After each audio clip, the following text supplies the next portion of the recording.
Perjalanan dinas mendominasi pemberian SIKM di Kota Ambon.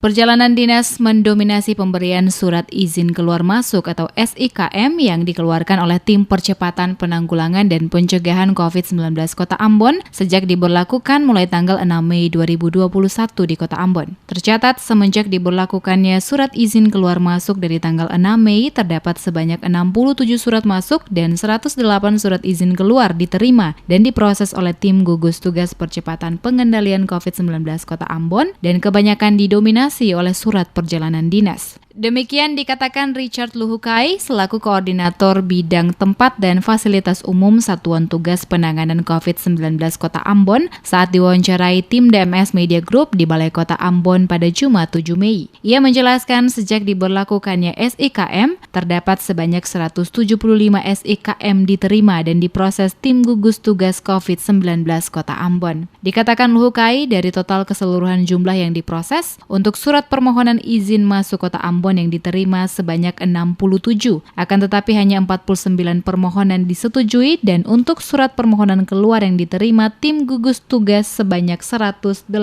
pemohon. Sementara yang disetujui 91 dan sebagian ditolak karena tidak memenuhi persyaratan yang ditetapkan. Luhukai mencontohkan alasan ditolaknya surat permohonan izin masuk maupun surat izin keluar yang disampaikan baik melalui online maupun secara manual karena surat permohonan yang diusulkan tidak sesuai aturan dan ketentuan, di mana surat izin masuk hanya dapat diberikan kepada warga yang memiliki keperluan yang mendesak, yakni jika ada warga yang memasukkan surat mendesak karena alasan ada keluarga dekat seperti orang tua maupun anak sakit ataupun meninggal, maka harus disertai keterangan dari pihak RT dan kelurahan setempat. Dengan demikian, surat permohonan akan dikeluarkan oleh tim gugus tugas untuk digunakan oleh pemohon yang bersangkutan.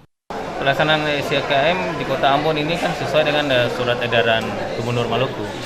Ya, dari situ intinya di dalam surat edaran Gubernur Maluku juga ada arahan daripada Presiden ya kepada seluruh pemerintah kabupaten kota, provinsi bahkan pemerintah daerah untuk mengendalikan membludaknya pelaku perjalanan saat masa-masa mudik, ya, masa menjelang Ramadan dan Idul Fitri ini.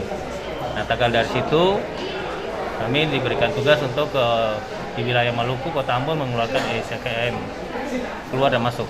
Dirinya juga mengingatkan seluruh ASN maupun warga jika tidak ada keperluan yang mendesak atau keperluan dinas, maka tidak melakukan kegiatan keluar maupun masuk ke Kota Ambon karena setiap lokasi keberangkatan maupun kedatangan telah dijaga oleh petugas gabungan dan tim gugus tugas, baik dari pemerintah kota maupun pemerintah Provinsi Maluku.